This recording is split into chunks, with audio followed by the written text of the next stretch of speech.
우리 계속해서 하나님의 은혜의 말씀들 또 우리가 잘 알고 있지만 그 알고 있는 말씀에서 또 깊이 들여다볼 수 있고 또 체험하는 시간, 그런 말씀들 위주로 계속 말씀을 진행하고 있습니다. 예수님께서 이 땅에 오셔서 하신 그 일들, 사역들을 세 가지 사역이 있는데 그것을 3대 사역이라고 합니다. 예수님의 3대 사역.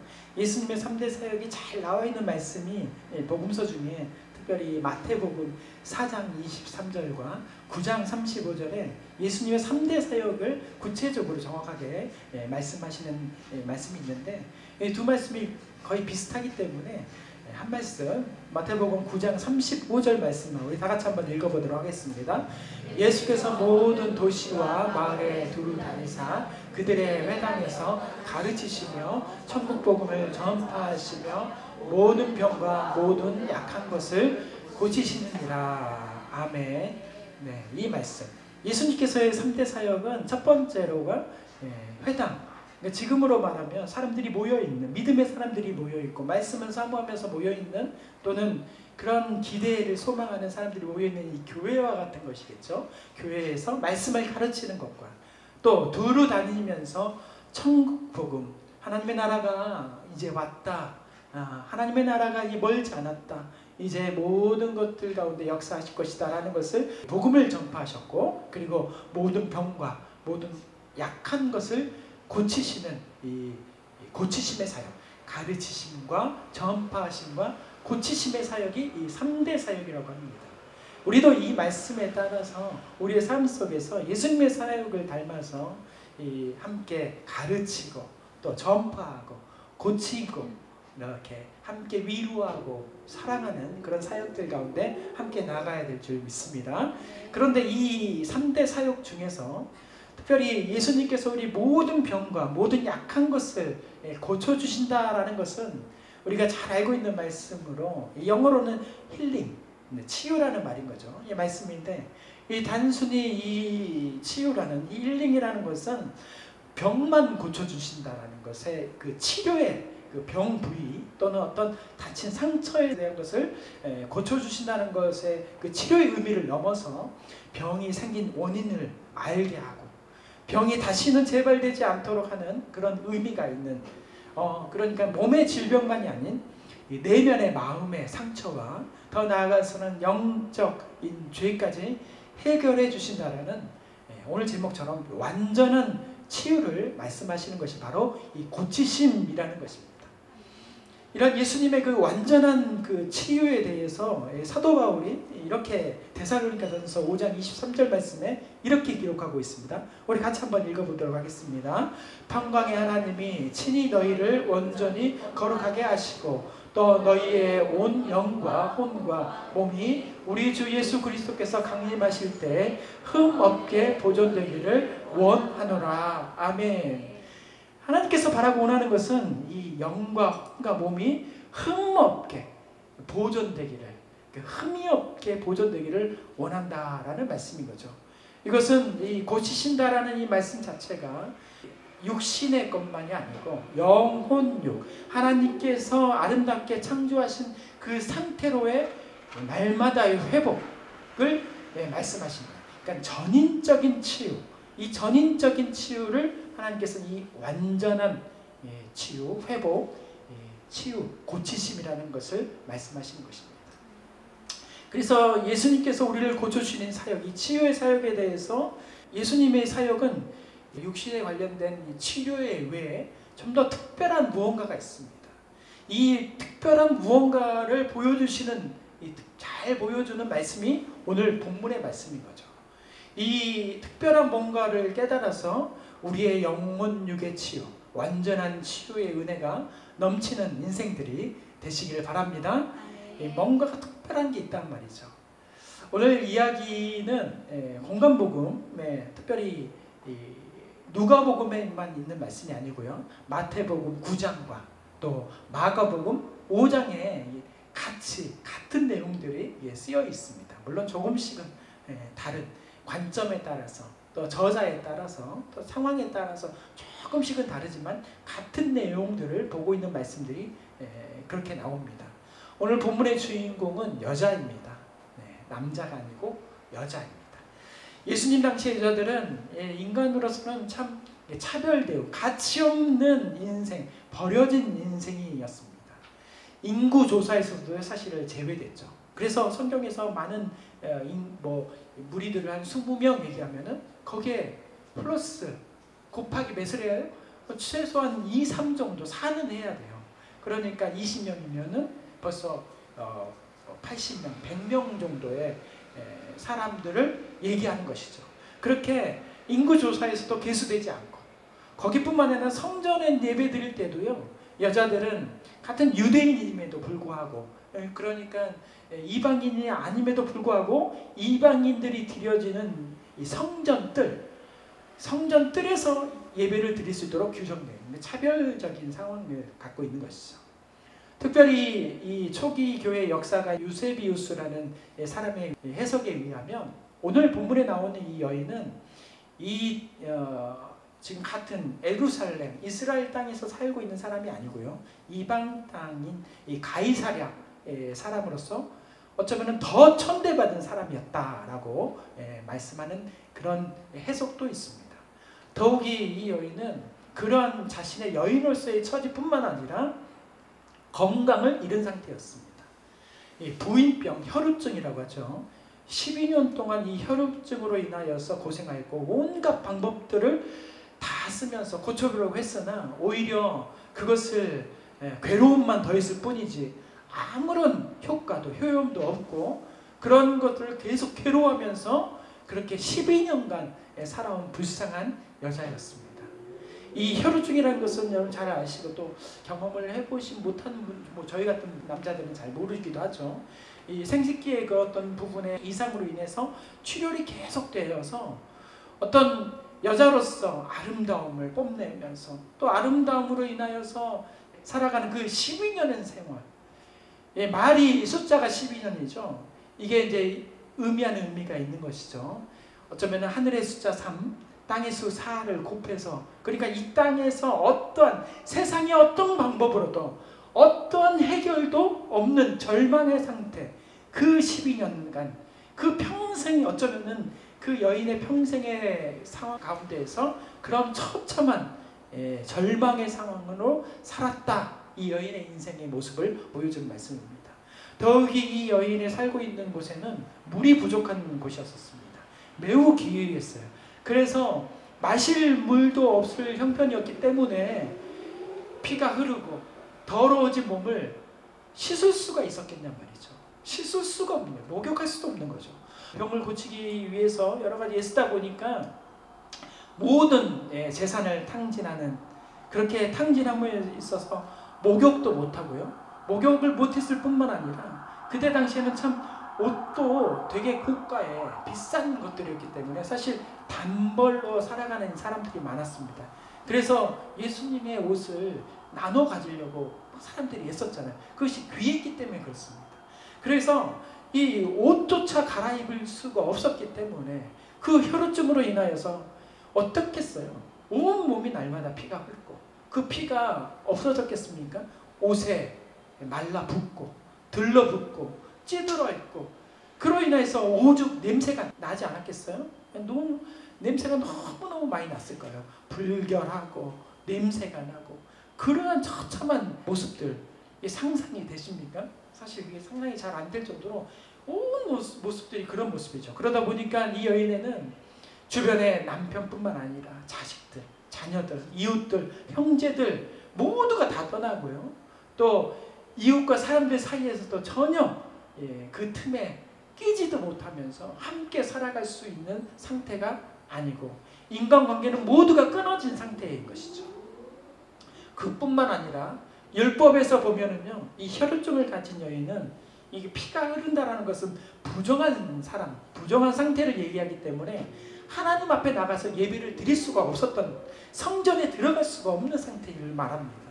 그러므로 이 여인은 인간관계가 끊어졌을 뿐만 아니라 하나님으로부터 버림받은, 저주받은 사람이라고 낙인 찍힌, 그렇게 피가 날마다 흘리고 더러운 상태였기 때문에, 부정한 상태였기 때문에 하나님께서 저 사람을 버렸다, 하나님께서는 저 사람과 함께하지 않는다라는 것으로 이렇게 낙인 찍힌 인생이 되어버린 것이죠.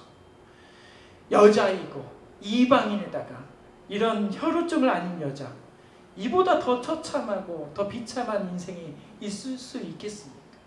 정말 불쌍한 사람이 따로 없죠. 정말 어쩌면 인생 가운데서 가장 처참하고 불쌍한 인생입니다.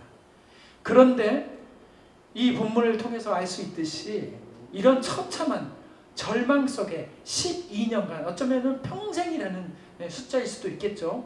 그렇게 살 수밖에 없었던 이 여인에게 인생의 역전, 인생의 반전의 인생, 또 치유의 역사가 일어납니다. 어떻게 그렇게 절망적이고 비참한 상황 속에서 새로운 인생, 인생 역전, 치유의 역사를 경험할 수 있었을까요? 이건 결론적으로 한마디로 말을 해보면 이런 말씀이죠. 어떠한 상황 속에서도 누구를 만나면? 예수님을 만나면, 또 어떠한 상황에서도 믿음으로 포기하지 않으면 어떻게 돼요? 우리에게 반드시 하나님께서 구원과 소망의 길을 열어주신다. 우리가 생각지도 못하는 기적의 역사가 우리 인생 가운데 일어난다 라는 것을 연약한 믿음 속에 살아가는 우리에게 오늘 보여주시는 확실한 말씀인 줄 믿습니다. 오늘 본문 44절 말씀 우리 다 함께 읽어보도록 하겠습니다. 예수의 뒤로 와서 그의 옷가에 손을 대니 혈우증이 즉시 그쳤더라. 아멘. 사실 이렇게 일반적으로 웬만한 사람이 12년간이라는 이 세월, 이 상징적으로 보여주는 이 세월, 육체적으로, 사회적으로, 경제적으로 이 심한 삼중고에 시달리면은 모두가 다 인생을 포기하고 맙니다, 사실은. 그래서 사실은 조그만 것을 포기해서 이 홈레스 해가지고 집을 떠나서 바닥에서 길거리에서 살아가는 인생을 포기한 인생들이 너무너무 많잖아요. 오늘날에도 이렇게 있는데 당시에 그렇게 육체적으로, 사회적으로, 경제적으로 엄청난 시달림과 고난 속에서 살아간 이 여인, 인생 포기하고 싶지 않았겠습니까? 그런데 그렇게 포기할 수밖에 없었던 이 사람이었지만 어떤 이유인지는 잘 모르겠는데 이 여인은 인생에 대한 갈망이 있었어요. 포기하지 않고 열정이 넘쳐 있었습니다. 그래서 어떻게든 이 지금 12년간 세상적인 방법 또는 어떠한 상황 속에서도 해결될 수 없다라는 그것을 잘 알고 있었을 수도 있겠지만 그것에서 절망과 좌절에서 벗어나 보려고 애를 썼습니다. 온갖 좋은 약도 써봤고요. 좋은 의사를 찾아가 보기도 했고 또 어쩌면 민간요법 또 어쩌면 미신적인 행위까지 안 해본 것이 없을 정도로 다 해보았습니다. 그러나 남은 것이 뭐예요? 만신창이. 아무것도 돈도 사람도 다 떠나버리고 아무것도 남겨지지 않고 버려진 인생이 되었습니다. 그러나 이 여인은 때로는 너무나 비참한 자신을 바라보면서 그렇게 포기하고 싶고 그렇게 이제 내 인생 이렇게 죽어도 되겠다 하면서 그렇게 싶은 그런 마음들도 있었지만 한켠의 마음 가운데 이 여인에게는 언젠가 반드시 나에게 이런 고통과 신음에서 벗어날 수 있는 무엇인가가, 누군가가 나에게 다가오지 않을까? 그런 일이 일어나지 않을까? 그 마음속에 조그만한 그런 믿음이 있었다는 것이죠. 그런 갈급하고 간절한 마음에 있었던 그 여인, 우리 하나님께서 그 마음들을 보시게 된 것입니다. 그 마음이 전달되어서인지 어느 날 그에게 복음의 기쁨, 또 복음의 기쁜 소식, 예수님의 소식이 들려지게 되었습니다. 예수님의 소식, 어떤 사람에게는 사실은 아무런 의미가 없었을 수도 있겠죠. 그런데 그 여인에게는 그 예수님이 온다, 예수님이 지나가신다라는 그 얘기가 달리 들린 거죠. 아, 나에게 소망으로, 희망으로 들린 겁니다. 예수님의 소식을 듣게 된 이 여인에게는 이 사람, 예수님을 만나는 것이야말로 나의 생명을 살리는 것이다. 나에게 새로운 것이, 새 생명이 일어날 것이다. 라는 이런 믿음을 주게 된 것입니다. 이것을 마가복음 5장 평행본문에서는 이 상황을 이렇게 말씀하고 있습니다. 제가 한번 읽어보겠습니다. 12회를 혈우증으로 알아온 한 여자가 있어 많은 의사에게 많은 괴로움을 받았고 가진 것도 다 허비하였으되 아무 효험이 없고 도리어 더 중하였던 차에 그런 상황 가운데에서 예수의 소문을 듣고 무리 가운데 끼어 뒤로 와서 그의 옷에 손을 대니 이는 내가 그의 옷에만 손을 대어도 구원을 받으리라 생각함이러라.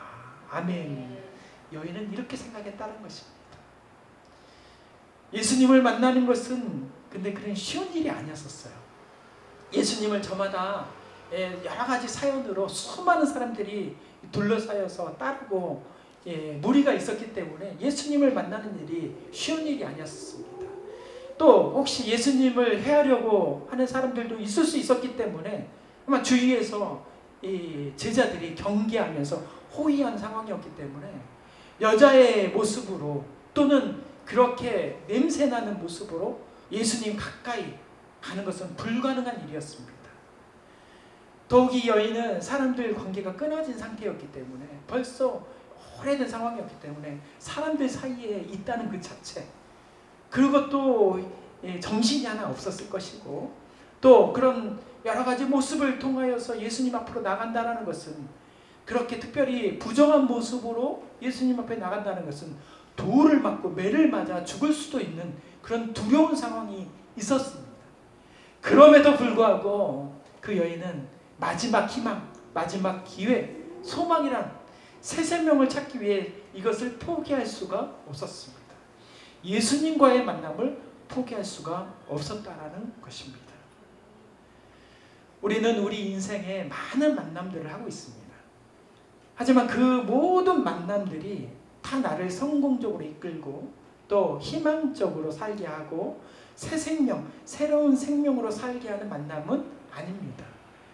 무엇이 또 누구의 어떤 만남이 우리가 살리고 우리를 새롭게 하며 우리를 다시 한번 일으킬 수 있는 만남인지 깊은 영적 분별이 사실은 있어야 되는데 그것을 갖기 쉽지가 않죠.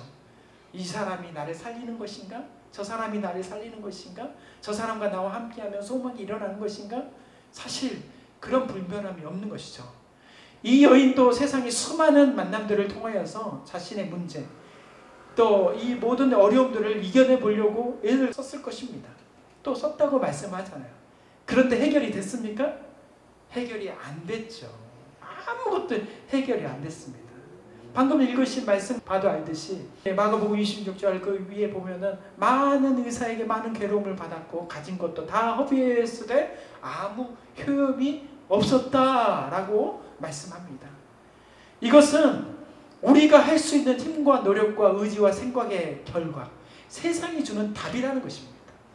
세상이 주는 답은 오늘 말씀처럼 허비와 아무런 효험이 없다 이 결론이에요. 반짝해서 뭐가 있는 것 같아요. 좋아 보이기도 해요. 달라지는 것 같아요. 그렇지만 결국 세상의 답은 아무런 효험이 없다. 허비다 라고 말씀해 주십니다. 문제 속에 우리만 있으면 문제는 더 심각해지고요. 복잡해지고 해결되지 않습니다. 사랑하는 여러분, 그래서 우리는 어떻게 해요? 예수님을 만나야 합니다. 예수님을 만나는 것을 그만두거나 포기해서는 안 됩니다. 오늘 이 예배가 예수님을 깊이 영적으로 만나는 예배가 되기를 소망합니다. 사실 제가 예수님을 만나야 됩니다 라고 이렇게 말을 하는 것을 제가 이렇게 돌이켜보니까 매주 제가 말을 하고 있더라고요. 왜 이렇게 말씀을 읽을 때마다 그렇게 예수님을 만나야 된다라는 그러한 결론들이 나올까? 제가 생각을 좀 해봤어요. 그것은 우리의 문제 해결의 방법, 유일한 방법은 바로 예수님이기 때문입니다. 유일한 방법이 예수님이기 때문에 나오는 얘기마다 예수님을 만나야 된다라고 말할 수밖에 없는 것이죠. 그런 의미에서 예수님을 깊이 오늘 말씀을 통해서더라도 내가 예수님을 만나는데 소홀함이 있었구나. 또는 내가 예수님을 깊이 만나는 내 문제 가운데서 세상의 방법을 쫓고 찾는 것으로 내가 살지 않았는가. 그래서 예수님을 놓치지 않았는가. 포기하지 않았는가. 다시 한번 돌아보는 저와 여러분들이 되시길 바랍니다. 문제 해결의 유일한 방법은 예수님입니다. 예수님을 만나면 어떤 일이 생깁니까? 오늘 본문 44절 다시 한번 보겠습니다. 본문 44절 말씀 우리 같이 한번 읽어보겠습니다. 예수님의 뒤로 와서 그의 옷가에 손을 대니 혈루증이 즉시 그쳤더라. 아멘. 즉시 그쳤다라고 말합니다. 12년간 내 방법, 또 사람의 방법, 세상의 방법, 온갖 방법으로 해결되지 않는 그런 모든 상황들, 그 문제가 예수님을 만남으로 인하여서 다 해결된 것입니다. 누구를 만나니까 해결돼요? 예수님을 만나니까 해결이 됩니다. 우리 모든 문제는 예수님을 만남으로 인해서 모든 문제가 풀리고 예수님의 은혜로만 모든 상황들이 해결될 줄 믿습니다. 다른 곳에서 찾아서는 안 됩니다. 인간의 방법으로는 다른 것을 찾게 돼요. 그런데 절대 다른 것을 찾지 말라고 오늘 이 말씀 가운데서도 말씀해 주십니다. 다른 사람으로도 해결이 될 수가 없습니다. 오직 예수님 앞에 엎드려서 주님을 깊이 만나심으로 인하여 해결받는 저와 여러분들이 되시길 바랍니다. 예수님만 해결되는 이유가 있어요. 에베소서 6장 12절 말씀 함께 같이 한번 읽어보겠습니다. 우리의 씨름은 혈과 육을 상대하는 것이 아니요 통치자들과 권세자들과 이 어둠의 세상 주관자들과 하늘에 있는 악한 영들을 상대함이라. 아멘. 그렇게 말씀하고 계신 거예요. 우리의 씨름, 즉 우리의 삶의 모든 문제는 악한 영들과의 싸움이라고 이 하나님께서 말씀해 주시는 거죠. 이 악한 영들과의 싸움, 그 싸움에서 승리하실 분은 우리의 노력, 우리의 능력, 우리의 어떤 지혜, 이것으로는 안 된다라고 말씀하시고 오직 예수님과 함께함으로 인하여서 이 모든 악한 영들과 싸움에서 승리한다라고 말씀해 주십니다. 우리 모든 문제는 예수님과 만남으로 인하여서 해결되고 또 그 만남으로 인하여서 즉시 그 일이, 그 문제가, 그 모든 상황들이 멈추게 되고요. 또 그 모든 것이 그치게 되는 줄 믿습니다. 믿으시길 바랍니다. 계속해서 45절, 46절 말씀 같이 한번 읽어보도록 하겠습니다. 예수께서 이르시되 내게 손을 댄 자가 누구냐 하시니 다 아니라 할 때 베드로가 이르되 주여 무리가 밀려들어 미나이다. 예수께서 이르시되 내게 손을 댄 자가 있도다. 이는 내게서 능력이 나간 줄 아니로다 하신대. 아멘. 그녀의 간절한 믿음과 예수님의 능력으로 그 옷자락, 정확하게 히브리어, 헬라어의 본문에서는 옷자락에 있는 술이라 그러거든요. 술을, 옷자락도 아니에요. 그 밑에 나온 그 술을 만졌는데 어떻게 해요?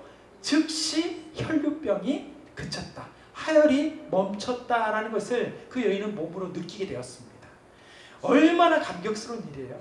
정말 평생 고쳐지지 않고 평생 손가락질 받고 이거 어떻게 해결할 수 없는 그 일들, 그 일이 멈춰지고 그쳐버린 것이죠. 오랜 동안 이 절망과 고난 속에서 해방되었다. 정말 큰 소리 질러버리고 싶고 정말 나 고쳐받았다라고 정말 춤추고 싶은 그 모든 것, 그런 것을 다 뒤로 하고, 왜냐하면 그 일이 무슨 일이 생길까봐 그 모든 것을 멈추고 아무도 모르게 조용히 이 여인은 사실은 사라지려고 했어요. 왜냐하면 그 일로 인하여서 문제가 생길까봐. 부정한 사람이 나왔고 또 그 일로 인하여서 예수님이 문제가 생길까봐, 또 여러 가지 상황으로 인하여서 자기의 모든 상황들이 어려워질까봐 조용히 사라지려고 했어요. 근데 그때 예수님께서 그 여인을 찾으신 겁니다. 본문 45절에 이렇게 말씀이 나와요. 내게 손댄 자가 누구냐? 예수님께서 부르신 거예요. 예수님께서 자기의 손댄 사람을 찾으신다는 말씀에 베드로를 비롯한 이 제자들은 이렇게 수많은 사람들이 이렇게 많이 있는데 그 손댄 사람이 한두 명입니까? 예수님. 또 누가 합니까? 이 말도 안 되는, 막 불평불만하는 거예요. 내가 그걸 어떻게 합니까? 예수님, 이 많은 사람들 가운데 사람들이 밀고 치고 막 그러고 있는데 사람들이 다 예수님을 만지려고 했거든요. 그런데 그 상황 가운데서 예수님께서는 그 여인을 찾고 부르신 거죠. 내게 손댄 자가 있도다. 있도다. 내게 손댄 자가. 예수님께서 찾은 사람은 단 한 사람인 거죠. 그 여인. 혈류증을 앓고 있는 그 여인을 찾으신 것입니다. 당시에 예수님을 찾아온 많은 사람들이 있었어요. 소경이 눈을 떴고 문둥병이 고쳐졌고 열병도 고쳐졌고 귀신이 떠났다라는 그런 놀라운 기적으로 인하여서 서로가 예수님을 만지려고 했고요. 서로가 예수님 앞에 기도받으려고 했고 서로가 예수님 앞에 모여서 예수님의 음성 한번 들으려고 몰려들었습니다. 그리고 그 옷자락과 그런 상황들을 다니시는 곳마다 찾아다니면서 예수님 가운데에서 그렇게 밀치고 그런 상황이 있었어요. 그런데 그 모든 사람들이 다 고침을 받았다고 성경이 나옵니까? 그렇지 않아요. 예수님을 만진 사람이 한두 명이었겠어요. 다니시면서 예수님의 옷자락, 그 술, 발, 손, 어깨, 머리카락까지 만진 사람이 한두 명이었겠냔 말이에요. 그런데 그 모든 사람이 고쳐졌다고 말하지 않고요. 고친 사람은 단 한 사람. 예수님의 기적을 경험한 사람은 단 한 사람. 오늘 이 여인을 예수님께서는 그 여인을 말씀하십니다. 수없이 많은 사람들이 예수님의 옷자락을 만졌고 그 손을 대었지만 간절한 믿음으로, 간절한 소망으로, 간절한 주님만을 바라보면서 예수님 앞에 나온 그 여인, 그 한 사람만이 예수님 앞에서 고침을 받았습니다. 그것을 예수님께서 알고 계신 것이죠. 내게 손댄 자가 누구냐? 내게 손을 댄 자가 어떻게 해요? 있도다 라고 말씀하십니다. 사랑하는 성도 여러분, 무엇보다도 가장 먼저 간절한 믿음으로 예수님을 만나는 마음, 그 이후에 우리 가운데서는 간절한 믿음으로 예수님의 손을 대는 사람이 되어야 될 줄 믿습니다. 혈루병 여인, 그 여인도 예수님을 아는 사람이 아니었어요. 예수님을 경험하는 사람이 아니었습니다. 어떤 깊은 신앙을 가진 사람이 아니었어요. 그런데 예수님을 잘 모르는 그 여인도 그 간절함과 또 예수님께서 나를 고쳐주신다라는 것을, 나는 저분을 만나면 고침을 받을 수 있다라는 그 확신과 믿음을 가졌기 때문에 그 문제가 해결이 되고 그 놀라운 능력을 예수님으로부터 받은 사람이 되었던 것입니다. 그런데 왜 저와 여러분, 저도 모태신앙이고 태어나면부터 예수님을 믿고 말씀을 듣고 따랐고, 또 여러분도 은혜 받아서 권사가 되시고 집사가 되시고, 또 저는 목회자가 되었고, 또 이 자리에 앉아 있는데 왜 우리는 믿음의 손댄 자가 못 됩니까? 왜 우리에게는 인생을 바꿀 수 있는 놀라운 역사와 기적이 일어나지 않습니까? 왜 우리는 예수님이 찾는 그 손댄 자가 있도다 라고 말씀하시는 그 음성을 왜 우리는 듣지 못하고 있습니까? 그 이유는 우리 가운데 간절함이 부족하다는 거예요. 믿음이 부족하다는 겁니다. 믿음이. 우리는 믿음이 가득히 있다라고 우리 가운데 자부심을 해요. 근데 정작 우리의 모습 가운데, 우리 생활 가운데, 우리 인생 가운데, 우리의 삶의 터전에서는 예수님이 우리를 찾지 않으세요. 그 이유를, 그 상황을 우리는 다시 한번 깊이 생각해 보아야 됩니다. 간절한 진실함, 구원의 확신, 그런 믿음이 우리 가운데 없다라는 것을 다시 한번 주님 앞에 가슴치며 나가야 될 줄 믿습니다. 예수님은 수많은 사람들 중에서 바로 그 한 사람, 믿음의 사람을 찾고 계십니다. 예수님을 간절히 찾고 예수를 진정으로 만나기 원하는 그 믿음의 사람, 우리 모두가 그런 믿음의 사람이 되기를 소망하여서 오늘 여기 내게 손을 댄 자가 누구냐? 여기 내게 손을 댄 자가 있도다 라는 그 음성을 듣는 저와 여러분들이 되시기를 바랍니다. 아멘. 그런 여러분들이 되어야 될 줄 믿습니다. 그런데 예수님께서 말씀하시는 이 고치심, 이 완전한 치유는 여기서 끝나지 않아요. 여기서 끝나면은 모두가 다 그런 거죠. 그런데 예수님의 치유, 완전한 치유는 여기서 끝나지 않습니다. 그 이후에 또 상황들이 있어요. 아주 특별한 점이 있다는 것이죠. 저는 이 말씀을 사실은 환자, 또 환우뿐만 아니라 문제와 상황들이 있는 분들에게 이 말씀을 전하곤 했습니다. 신방을 다니면서. 네, 대부분 이 말씀을 전하면 어디에서 멈추냐? 딱 바로 이 자리에서 멈춰요. 손을 댔더니, 예수님을 만났더니, 또 예수님을 깊이 만났더니, 또 믿음으로 만나면 내가 해결이 되는구나. 내 모든 상황들이 그치게 되는구나. 멈추게 되는구나. 다 해결이 되는구나. 아멘 하면서 멈춥니다. 그런데 나를 고치고 나를 사로잡고 있는 나의 문제, 우리의 문제, 우리 교회의 문제, 세상의 모든 이 죄의 문제는 그렇게 쉽게 해결이 되지 않습니다. 멈추지만 다시 시작이 돼요. 또 해결된 듯 하지만 다시 그 일이 발생해서 내 상황들을 붙잡고 나를 다시 살 수 없게 만들어 버리게 만듭니다. 예수님의 고치신 완전한 치유를 받기 위해서는 이 다음이 중요합니다. 이 다음 말씀, 우리 47절 말씀 우리 같이 한번 읽어보도록 하겠습니다. 여자가 스스로 숨기지 못할 줄 알고 떨며 나와 엎드려 그 손댄 이유와 곧 나은 것을 모든 사람 앞에서 말하니. 아멘. 우리는 어떠한 질병과 문제를 해결을 앞두고 그 질병이 또 해결이 되고 그 문제가 해결이 되면 그 방금 이 여인처럼 조용히 사려지려고 합니다. 왜냐하면 해결이 됐으니까. 문제가 질병이 사라지고 해결이 됐으니까 그냥 그렇게 떠나가려고 합니다. 내가 은혜 받았으면 됐지. 내 문제가 하열이 멈췄으면 됐지. 하나님의 은혜 가운데 해결되었구나. 할렐루야 아멘. 또 기도했더니 수술해가지고 암이 다 해결됐어. 아멘. 놀라워 감사합니다 하고 끝나요. 근데 그렇게 끝나면 그 문제는 다시 우리 가운데 재발이 됩니다. 왜냐하면 완전한 치유를 경험하지 못했기 때문입니다. 완전한 치유는 그게 아니라는 것이죠. 우리의 만족이 충족이 되면 우리는 그 만족 뒤로 유유히 사라지게 되고 맙니다. 사라지려고 또 합니다. 그렇지만 우리 예수님께서는 그 은혜 받은 자를 찾으시고 부르신다는 것을 보시기를 그런 것에 집중하면서 봐야 되는 거예요. 예수님께서 그 고치시고 그냥 내보낸 게 아니고요. 다시 부르십니다. 그 사람을 찾으신 거죠. 내게 손댄 자가 있다. 누구냐 하면서 찾으신다는 거죠. 그 여인을 찾으셔서 예수님께서 하신 일들을 정확하게 말하게 하고 또 정확하게 그것을 선포하게 합니다. 누구에게? 바로 나에게. 또 누구에게? 우리 가족들에게. 이웃과 사람들에게 하나님께서 예수님께서 하신 일들 선포하고 전하게 하고 알리시게 하는 일, 이게 바로 중요하다는 것입니다.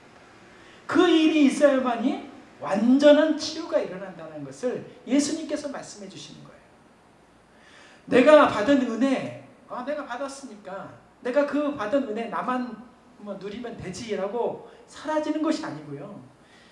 하나님 앞에 나 자신에게 선포하고 이것은 하나님께서 나에게 하신 일이다 라고 선포하고요. 그 다음에 우리 가족들, 이웃들, 또 나와 함께하고 있는 모든 세상 사람들 향하여서 전하고 알리고 선포하는 일들을 해야 하는 것입니다. 그 일이 있을 때 완전한 치유, 완전한 평안이 우리 가운데 주어지는 것입니다. 우리는 대부분 질병과 문제의 순간 해결을 받은 것으로 그것이 다 끝난 줄 착각합니다. 그 착각으로 인해서 다시 질병과 문제는 일어납니다. 그 문제가 다시 일어났을 때에는 이제는 걷잡을 수가 없는 상황들이 되어버립니다. 그래서 해결도 할 수가 없습니다. 그런 순간적인 치유가 아니라 이 영원한 치유, 또 완전한 치유는 예수님 앞에서 자기에게 세상 사람들 앞에 시인하고 그것을 선포하고 알리고 전하는 그 일 가운데 나아갈 때 우리 가운데 그 놀라운 축복의 완전한 치유의 상황들이 우리 가운데 선포되어지고 축복 속에 살아가게 되는 줄 믿습니다. 우리는 순간적인 은혜, 순간적인 감사에 멈추고 만족해서 돌아서고 그렇게 떠나가서는 안 됩니다. 받은 은혜, 주신 은혜, 이런 나에게 주신 것을 하나님께 감사하면서 나에게 선포하고 우리 가족들에게 알리고 전하는 그런 모습들이 우리 가운데 있어야 될 줄 믿습니다. 그것이 바로 하나님께서 말씀하시는 그럴 때 우리 가운데 평안이라는 선물이 우리 가운데 주십니다. 우리 48절 우리 마지막 이 말씀 같이 한번 읽어보도록 하겠습니다. 예수께서 이르시되 딸아 내 믿음이 너를 구원하였으니 평안히 가라 하시더라. 아멘. 이렇게 해서 끝나는 거예요. 평안히 가라 라는 이 음성의 말씀이 우리 삶 속에서 선포되어져야 되는 거예요. 그 선포는 어떻게 들려요? 아까 말씀드린 것처럼 내 마음속에 예수 그리스도의 역사하심을, 은혜를 선포하고 사람들 앞에서 선포하고 알리고 전하는 이것이 바로 그럴 때 평안이라는 것이 우리 가운데 선물로 선포가 주어진다는 것이죠. 이 말씀 예수께서 이르시되 사랑하는 딸아 아들아 내 믿음이 그렇게 했던 내 믿음이 내 앞에서 전하고 알리고 선포하는 그런 믿음이 너를 구원하였다. 이제는 평안히 살아라. 이 음성이 여러분들 가운데 들려지기를 소망합니다. 완전한 치유는 이렇게 일어나는 것입니다. 완전한 치유는 예수님을 만나야 하는 거고요. 완전한 치유는 간절한 믿음 속에서 손을 내밀어서 예수님의 옷자락을 만든 심정으로 믿음으로 나갈 때 그런 일들이 일어납니다.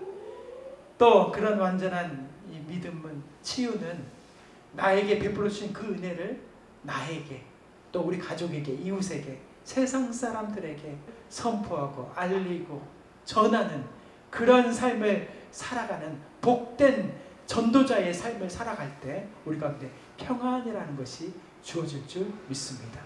평안의 삶, 이 삶은 이 여인에게만 있는 것이 아니고요. 오늘 이 말씀을 듣는 우리 모두에게 그런 결단과 확신이 있는 믿음의 마음 가운데 주어지는 것인 줄 믿습니다. 우리 함께 기도하겠습니다.